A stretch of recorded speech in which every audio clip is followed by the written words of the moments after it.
Les paroles s'envolent, les écrits restent. En politique cependant, ces bouts de phrases n'ont pas tendance à se vérifier.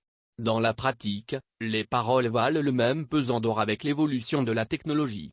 Répondant à une question sur son allié politique Vital Kamerhe en détention à la prison centrale de Malala pour des faits de détournement des deniers publics, Félix Tshisekedi lâcha ce qui suit: Vital Kamerhe c'est quelqu'un de sérieux et de correct, je suis convaincu qu'il jouera de nouveau un rôle dans ce pays. Il ne s'agissait pas des écrits mais des paroles gravées dans la mémoire de chaque citoyen congolais. La force des mots. Plusieurs mois plus tard, voici Kamerhe libre de tout mouvement. Ce que certains appelleraient prophétie va peut-être s'accomplir. Il suffit de croiser le doigt. L'heure serait-elle venue pour celui que l'on appelle pacificateur jusqu'au bout de jouer le rôle prédit par le chef? Pas moins sûr que cela. Ici les initiés en politique savent lire ce message plein de sens du chef de l'État, jusque-là muet au sujet de l'affaire Kamerhe.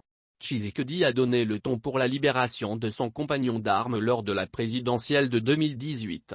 Faut-il faire allusion de la préséance de la politique sur la justice comme sur d'autres domaines de la vie? C'est une réalité incontestable même dans les vieilles démocraties. Seulement pour arriver là, la même justice a été mise à profit avec tact pour le cas Kamerhe. Cela ne sera pas une surprise pour les avertis de voir Vital Kamerhe reprendre les affaires dès lors que l'intéressé a toujours affiché des qualités intellectuelles inégalées. Dans l'entretemps, anticipativement, vive la prophétie et son auteur.